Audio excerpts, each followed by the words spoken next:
Thank you. Please sit down. Thank you. Well, good morning. It's great to be back in Central Florida. Some of you may not have cell phone service this morning with what our office has actually been in touch with AT&T, although they have not told us necessarily what caused it.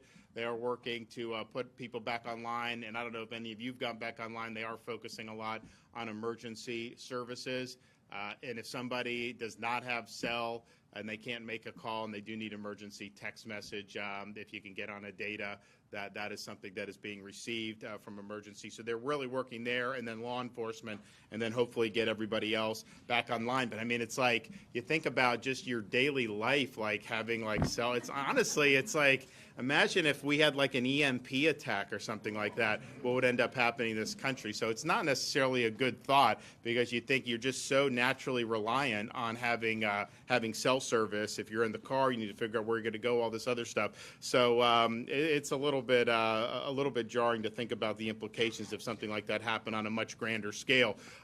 We're here today to highlight an example of good government and positive government reform. We were here almost a year ago, signing legislation to bring an end to really an anomaly of local government, which was the Reedy Creek District, that was intended to, help facilitate the development of a theme park, but also a community where you'd actually have people living there and voters who would eventually vote and then would elect people to run the district. That never actually happened. So the default of the district was that it was run by a single corporation, the Disney Corporation, and that is just not something that is going to work, or that works in a Republican form of government. So ultimately, the acts that have been done over the last year, 2 years, really are about who governs in our society. Is it one company gets to call the shots, or is it we, the people of the state of Florida, that get to call the shots? And we made the decision that in any part of the state, it needs to be we, the people, who are calling the shots. And so we signed this legislation last year.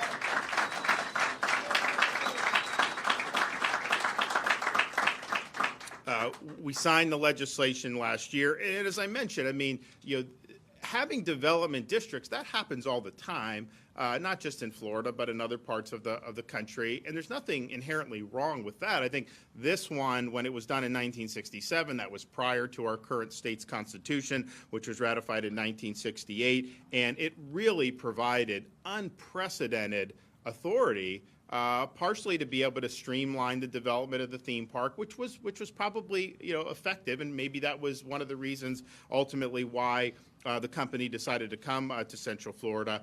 But there was supposed to be a community that developed where you'd have people and homeowners, and that just never happened. So you ended up having a situation where this whole district was being run by and for the one company. There were a lot of anomalies over the years people would point out, but ultimately I think it was just a question of political power. They had it. No one really wanted to mess with it in the legislature until more recently. So what the bill that we signed did was to actually impose accountability over this district by creating this Central Tourism Oversight Board, where the governor was able to appoint the people to serve on this district. And we're going to hear from Martin Garcia, who's the chairman of what the SIFTOD, they call it. We're also going to hear from our Secretary of Commerce, Alex Kelly, and then Drew Crawford, who is also involved here, and then Mandy Schaefer, who's a mother locally here in Central Florida. But you ended up having, of course, theme parks, a whole bunch of stuff happened, tenant businesses, all these other things, and yet it was really only being run by one company. Now, we know some of the things that went in, and I was honestly surprised, because when I became governor, I didn't really have a sense of all this, but the amount of special treatment and exemptions under that old Reedy Creek was unbelievable. I mean, if you're Universal Studios or SeaWorld, you operate under a much different set of laws than what you were operating here with the Disney Corporation. So that's clearly an anomaly to not have people, especially in the same industry, treated the same way. So there was exemption from sunshine laws, exemption from regulatory reviews, obviously major tax breaks, no Florida building and fire codes, all these things. You know, the monorail had never been inspected, whereas every other transportation thing in Florida has been subject to that, but they were exempt from it here. So there is it was clearly not a situation where it was emblematic of good, transparent government. So we signed that. It's interesting. When we signed the bill, you know, there was a lot of people claiming that this was going to cause taxes to go up on people that live in Central Florida, Orange and Osceola counties. And I said that that was not true. And clearly, you look today, that was a total red herring. Like, nothing happened with that. In fact, and Martin will probably talk about it, this board has been able to reduce taxes for the tenant businesses that are in here, who were basically paying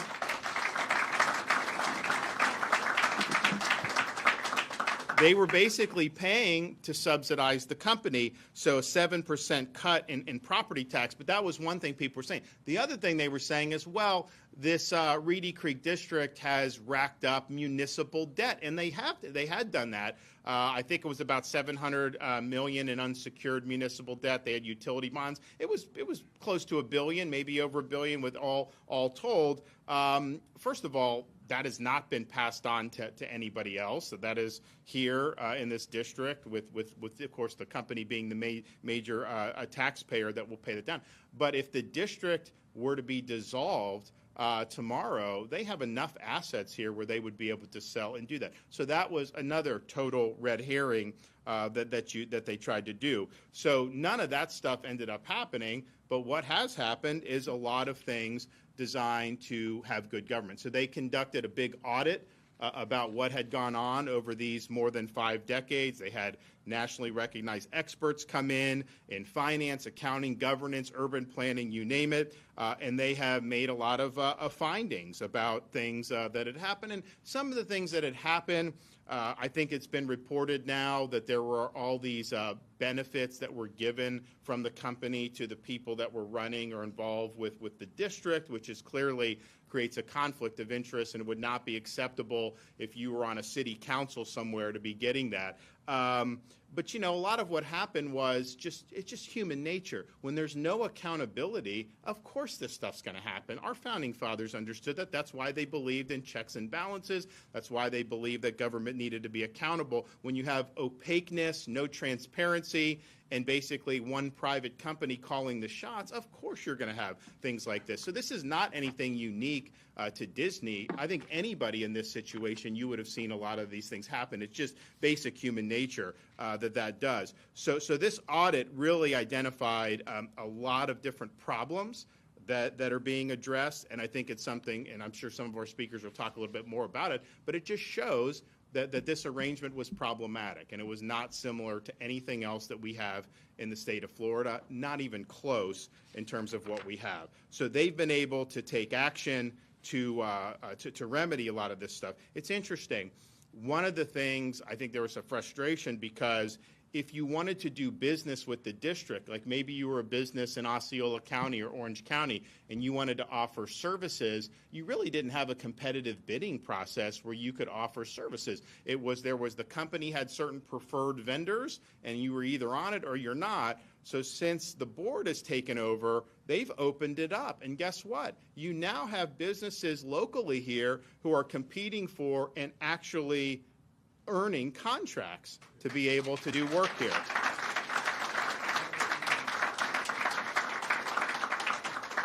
And so just on the buy local, trying to focus on facilitating local buying, that has resulted, look, this is less than a year since the bill's been signed into law. It's resulted in $9.6 million in local contracts and $1.5 million in savings for the taxpayer. So that's a pretty good deal. And that's the thing. What you want here of a local government is you want a government that's working to provide benefits to the people in the communities here in Central Florida. Now, that includes the theme parks, SeaWorld, Universal, Disney, includes all of them. I know only Disney's here in this district. It says not that they should be excluded, but it shouldn't only be for their sole benefit. And I think they're really correcting in a way that's been beneficial to the local economy. So we're excited to see those results. Also, the district is working to reduce the overall tax burden on residents and tenants. And I mentioned they did the property tax cut. Already they've saved the taxpayers, which are mostly a lot of these tenant businesses, they've saved them $18.4 million just in the last year. I mean, that's really significant. And part of that is the property tax savings, $13.8 million. And actually, even though they reduced the rate because the property values have gone up, the district, is still taking in revenue, but they've reduced that by $13.8 million, and then the procurement savings of $4.6 million. So you see, you have a competitive process. That makes a really, really big difference. And so this is something that has been, I think, so far a really important success. It's a great story about how you can have good government. You can reform when things need reforming.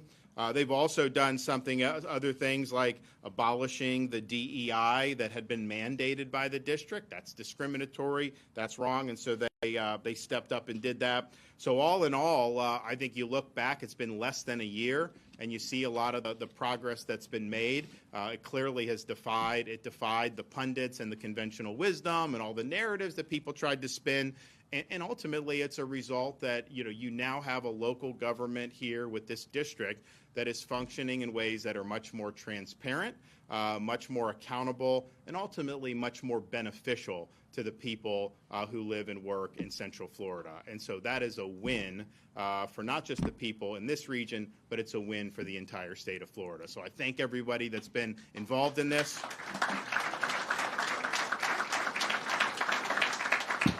And we're going to now hear from some of our speakers. So we'll start with our Secretary of Commerce, Alex Kelly.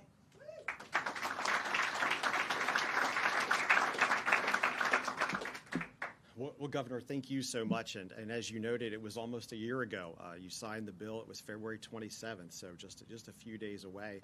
And really, Governor, thanks to your leadership, thanks to the hard work of the board, Chairman Garcia, Glenn, thanks to so many of you, you really have created and you're elevating, really a new, fresh ecosystem for job creation, for business formation here in Central Florida, really creating new opportunities to grow. Thanks to the district, thanks to the leadership of the chair and the team, that ecosystem is accessible for small and emerging businesses, startups, that really you now have a community that's no longer sort of subservient to sort of one company, but really is really now accessible to small business throughout the entire region. It's an opportunity that really, as the governor noted, you can fairly compete for contracts. And you have to have free market competition. You have to have accessibility for small and large business alike to truly have a dynamic, thriving economy. And the approach you've taken, really looking at obviously Osceola, Orange, but also Polk, Lake, Seminole counties, is a dynamic approach. You should be proud of that for what you've done. And of course, when there's an opportunity, what we're going to see next, when you create an opportunity for business growth, particularly small business growth, particularly entrepreneurs, particularly innovators, particularly new participants in these contracts and the economy here, you're going to create an opportunity that's attractive for job seekers too. You're going to create an opportunity that's attractive for that talent pool that says, hey, there's something there for me. I want to go there. I want to go to that community because there's great jobs there. And the simple fact, the simple fact is that, Governor, thanks to your leadership, thanks to the determined leadership of the district, and really, let's face it too, the buy-in of local businesses, the buy-in, that's a trust process. Creating that buy-in of local businesses as well, it really will get a economy away from a reliance on one business. And there's nothing wrong with having central key pieces to any economic community, but it's a risk to have a reliance on one. It's a sincere long-term risk and a danger. And, the governor went through some of the stats, but just, adding to that, December 1, since December 1, one of the stats that Glenn shared with me, 689 vendors have registered on the district's Doing Business web portal. 516 of them, 75%, are totally new to the district, totally new.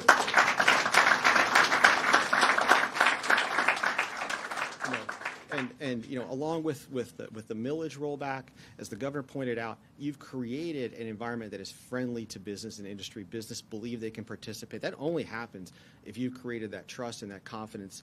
And long term too, what does that really mean? What does that actually kind of mean, tangibly in terms of where the district, where these communities can really go next? Because when you sort of back off sort of onerous government and you inject competition, you inject opportunity, which you must have all of those things to grow an economy, you also then open up additional points of investment.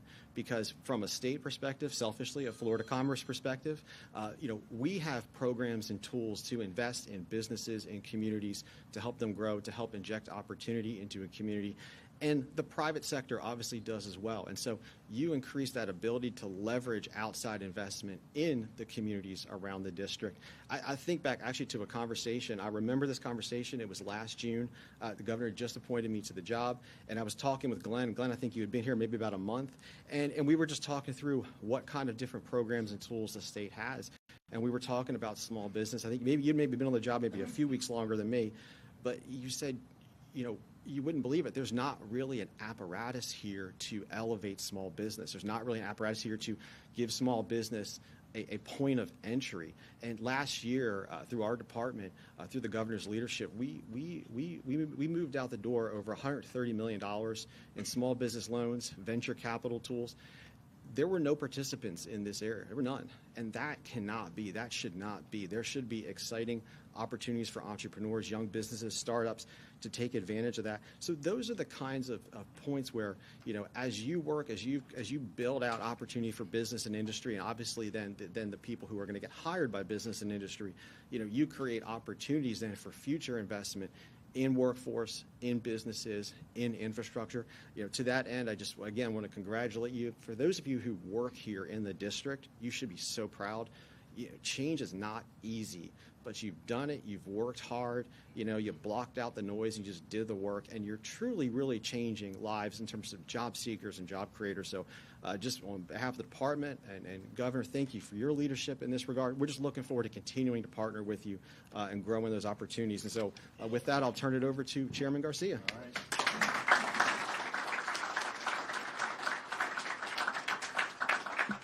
Well, good morning. I am honored that Governor DeSantis asked me to be part of the effort to launch the Central Florida Tourism Oversight District, which was much needed.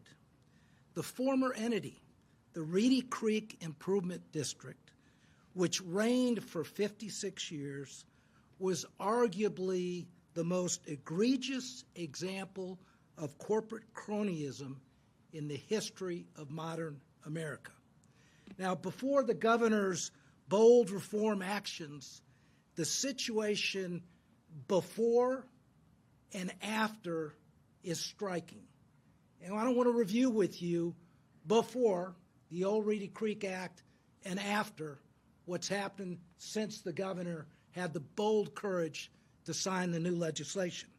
So before, Disney enjoyed government entitlements like none ever seen in this country.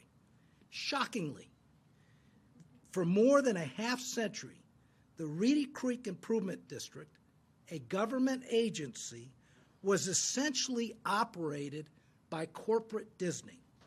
It employed the following deplorable practices and policies. This is what was going on here for 56 years. First, district board members were essentially handpicked by Disney, a company that also paid some of the board members' real estate taxes. Secondly, Disney employees who were charged with regulating Disney received free park passes and discounts to buy Disney merchandising. That's a no-no. And that resulted in a $2.1 million fine to the district by the Internal Revenue Service.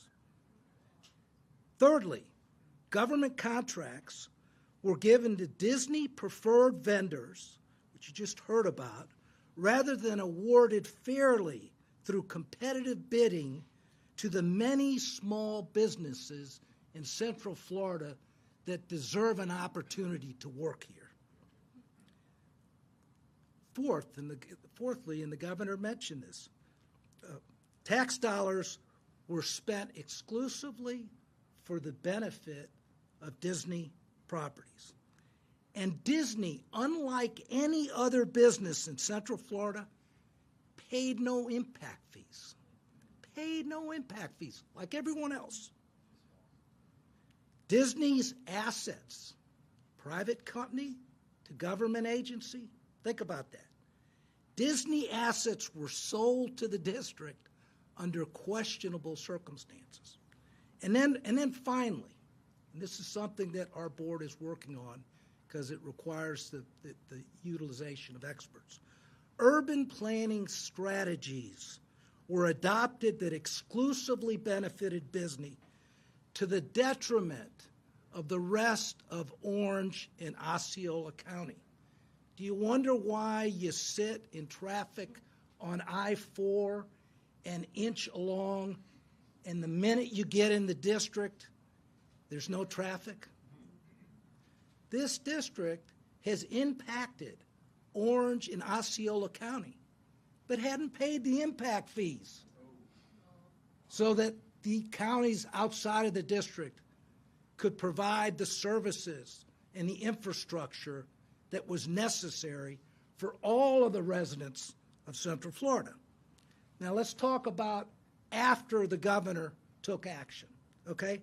After the governor's reform legislation was signed last year to essentially create a level playing field for the district, the new board he appointed immediately took action to promote accountability, promote transparency, promote equal opportunity, and to promote more prosperity for more people dealing with the district and working with the district.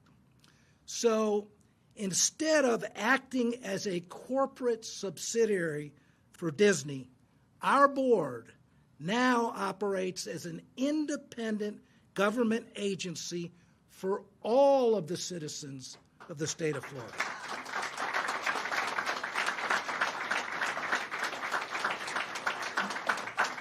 Now, my fellow board members are here today, and I am very proud to serve with them. And I want to tell you about the work that they have done, okay? I just told you about the before picture under the Reedy Creek Act. Let me tell you about the after picture because of our board's work and this governor's courage to sign the legislation. So let me tell you about this isn't all of them. Let me tell you about 7 things that my wonderful board has done. 1, our board adopted scores of governance policies to ensure government independence. 2, our board replaced a former senior district executive who had a glaring conflict of interest with Disney. And if you want to find out about that conflict of interest and how ugly it is, read the audit report the governor mentioned. 3, our board reduced the tax rate. As the governor said, the threat that his action was going to result in an increased financial burden here in the district. No.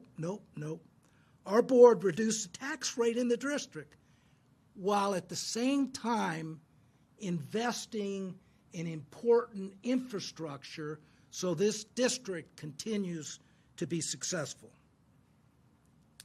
4th, as the governor talked about,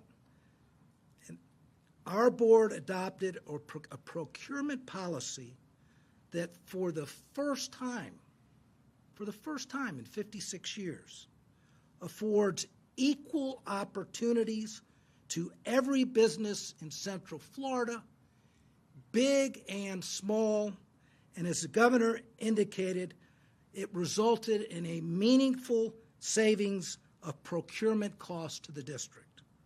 5, our board eliminated Disney perks paid to government workers that resulted in that $2.1 million IRS fine and grossed up the compensation for those workers so they would not be penalized because of Disney's misdeeds.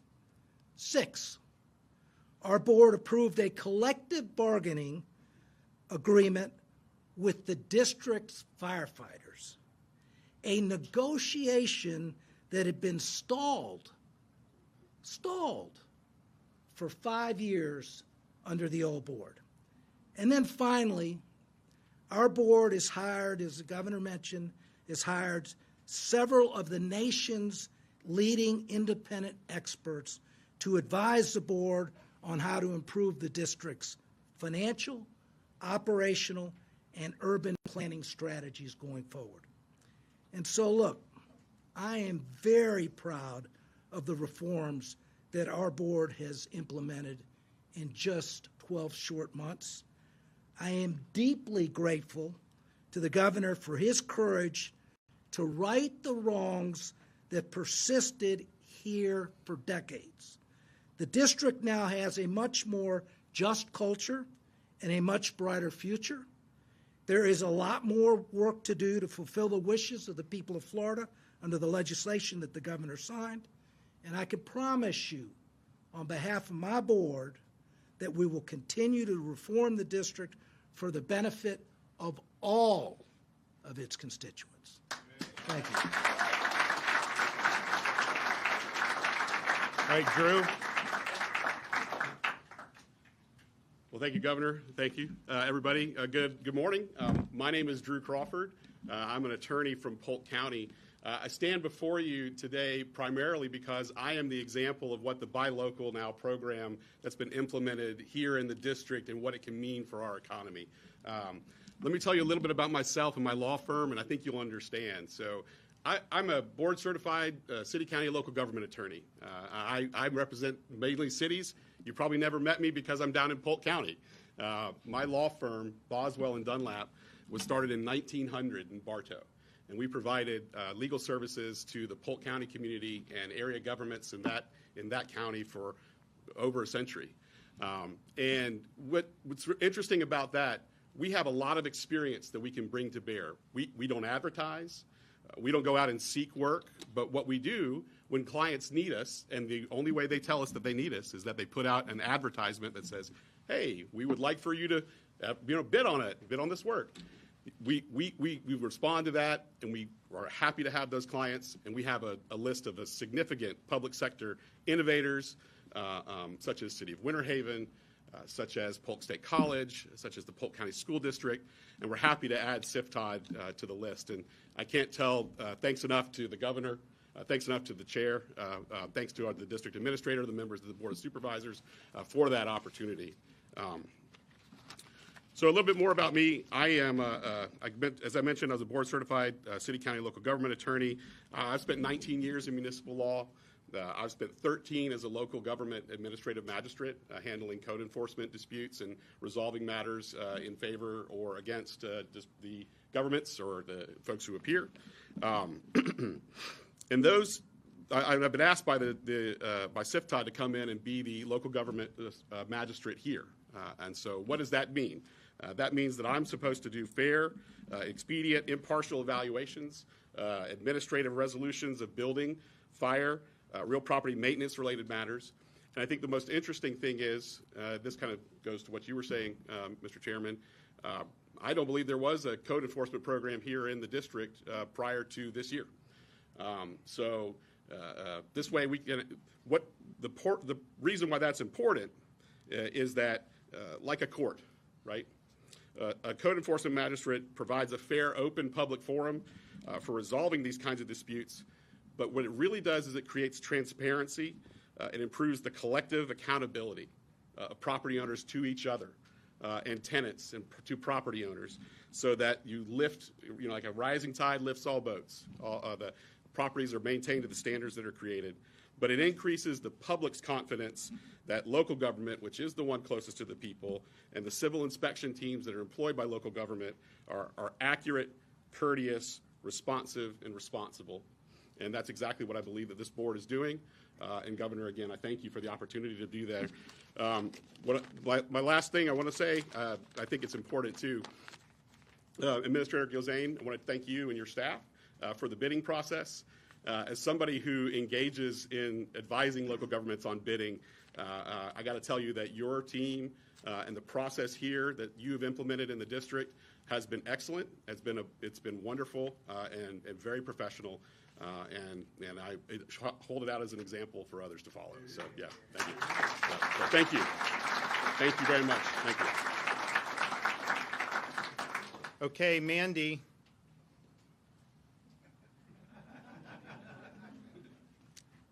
Hi. Good morning. Thank you, Governor DeSantis, again, for an opportunity to speak. I don't know if any of you remember me. If you were here this time last year, I was the mom who spoke as not trusting Disney anymore. And so I still stand here today having that same feeling. I grew up in Osceola County. I was impacted as a child, an adult. My son, Disney was a part of our life growing up, and the memories that Disney provided were irreplaceable, and they'll forever remain in my heart. I stood with you, Governor, as I expressed my disappointment in Disney's decision to speak out against the Parental Rights and Education Bill, and I still stand with you today. Education will always be a parent's job, and entertainment should be Disney's only job.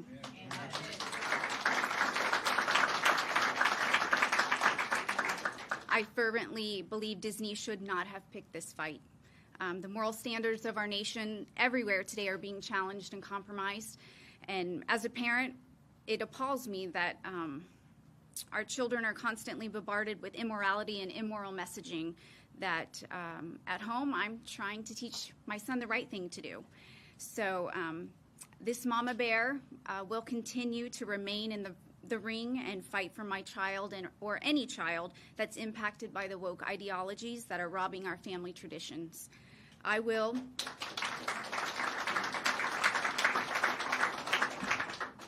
continue to find truth. I will continue to love truth.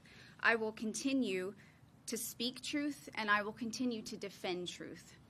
The side of the moral argument that Disney continues to take is wrong. However, I will never lose hope that Walt Disney's vision will be restored and that the woke ideologies will be removed from Disney forever. Thank you.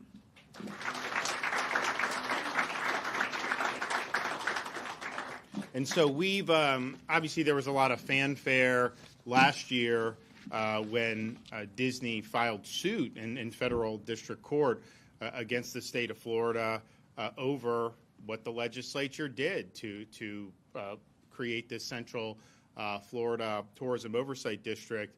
And I predicted then that it wasn't going anywhere. And as you stand here today, that case has been dismissed by a federal district judge in the Northern District of Florida.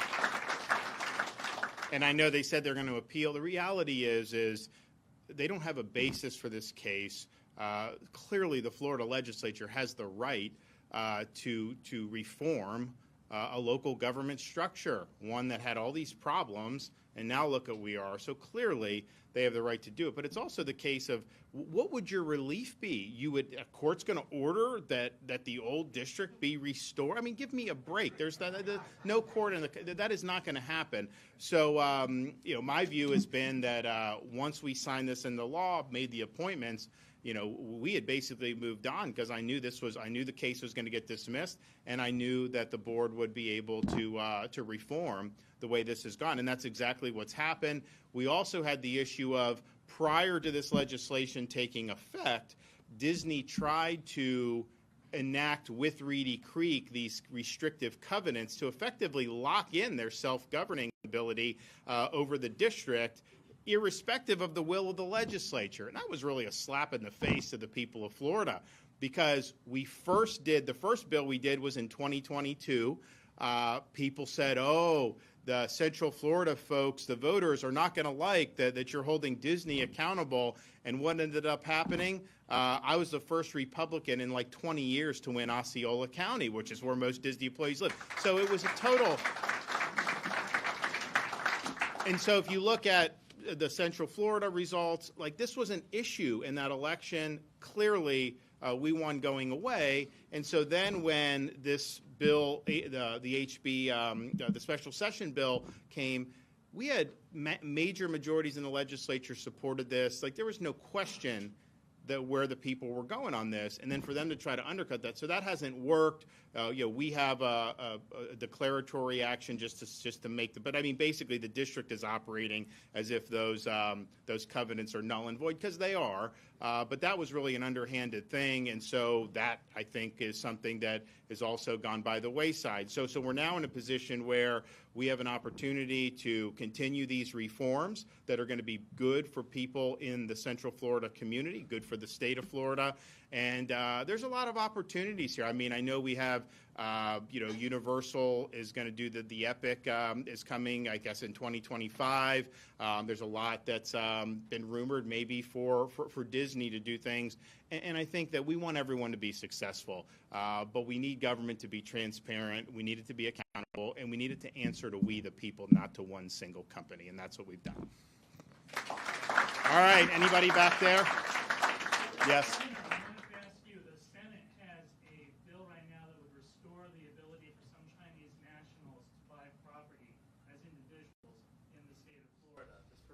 Development. Do you have any thoughts? Is that something that you would support as governor? So last year, I signed something very important. We said we took action because we do not want China being able to buy land in the state of Florida. No farmland, no land near military bases, and also other countries of concern, although I think the CCP threat is the most significant. And the legislature, a lot of the language that was there was things that they had suggested in that bill. What I see going on now is attempt to unwind what we've done to protect Floridians against the threat posed by China. So that is not something, as far as I've seen, that is not something that's going to pass muster with me. I think we have to open our eyes. China wants to buy farmland. They want to buy land near military bases. They want to buy land near critical infrastructure. There's a whole host of things that are caught up in this that I think are really, really important. And so trying to unwind that, what we did has actually been a model. Other states are moving this direction.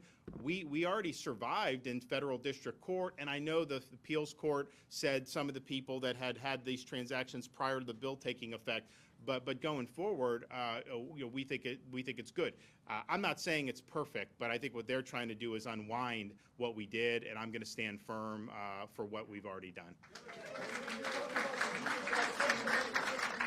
Bill for minors. It looks like it's going to get passed in one form or another, and there's been some changes made.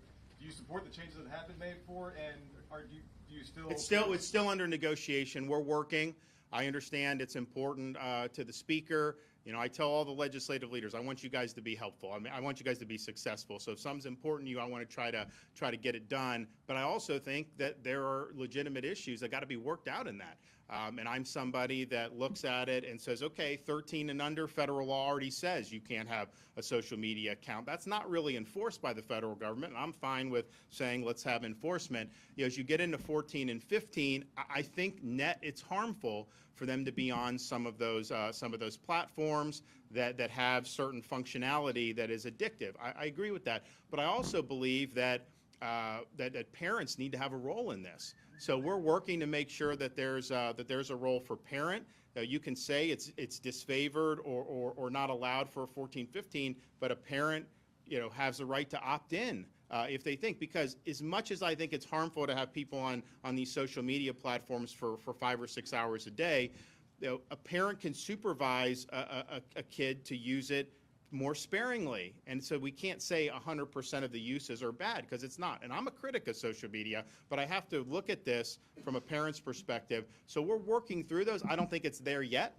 Hopefully we'll be able to get there in a way that I think answers the concerns that a lot of folks have, because I do think parents are concerned about social media, and what goes on there. And I do think they think it's a problem. But I also think that for people that are, in high school, it's not as simple. I think you got to have some parent involvement. Yes, sir. About the human trafficking initiative that might be planned for this district with the help of the state attorney and. Does anyone want to address that? Oh, we got the state attorney. You want to come up?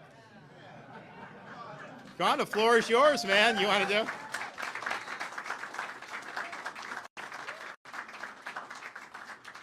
All I can say, I think it's great to have a state attorney in Central Florida that actually wants to put criminals behind bars for example.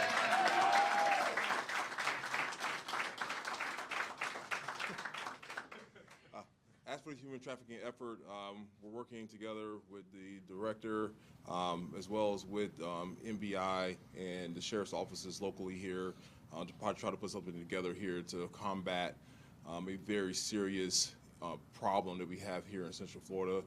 Central Florida ranks 3rd in the nation of human trafficking reports. The city of Orlando ranks 3rd among cities for human trafficking reports. We recover kids basically on a weekly basis here in our district, in the local area.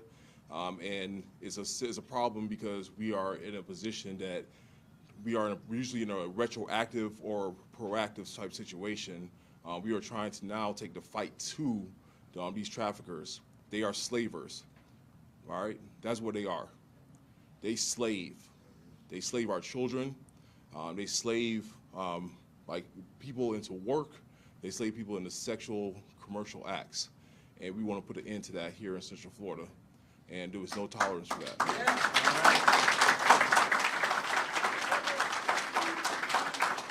Yeah, and I mean, I think that, if you look, it's unfortunately, the human trafficking is really, the magnet is when you have a lot of events and things like that. So obviously Florida, there's conventions, there's a whole bunch of stuff. South Florida, same thing. When we have the Super Bowl, which we've had 2 since I've been governor, that's there. So these are things that attract this criminal element. And so we've done a lot in the state to beef up penalties and to add further support. Honestly, some of the previous things had been stymied partially by one of the companies here, of course, in the past. And so I think we've got more momentum, and I think it's great that they're collaborating on this. SB 1530 about sleeping outside in public. One of the provisions of that is going to ask municipalities to set up an alternate site where people can go and be outside in public, but also get services that they may need, including mental health. If an area doesn't have something like that already, what possible help or aid could come from the state to help them set up an area like that? It's a good question. So first of all, we are not going to let Florida become San Francisco, where homeless are everywhere. We're not going to let that happen.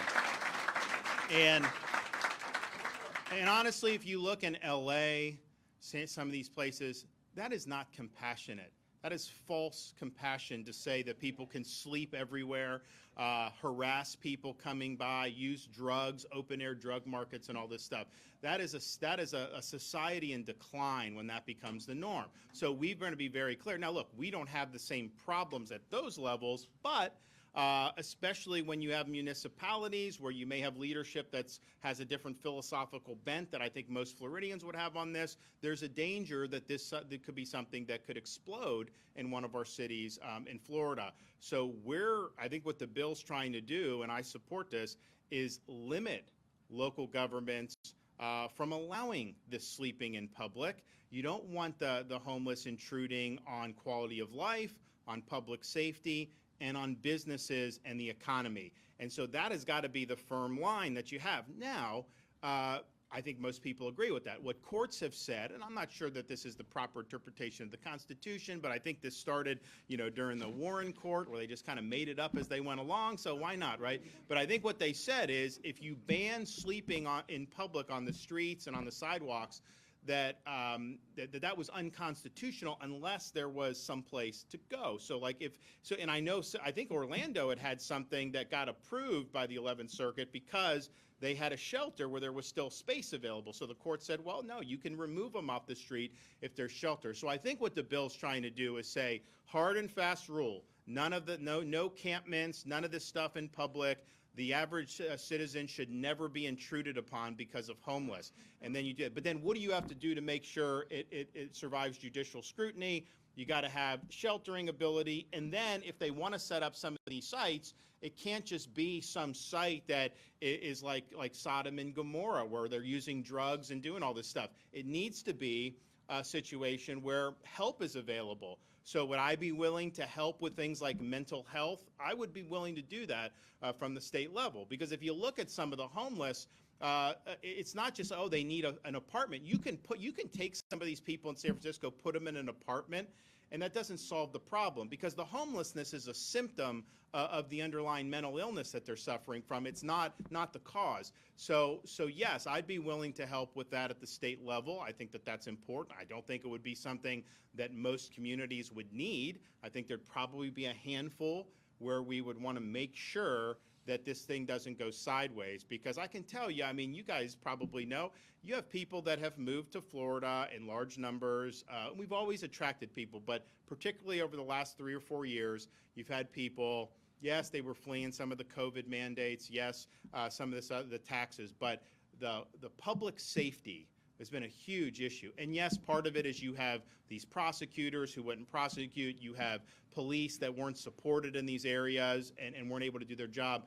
But this homelessness and drug use really has hurt the quality of life for people in some of these once very proud and vibrant American cities.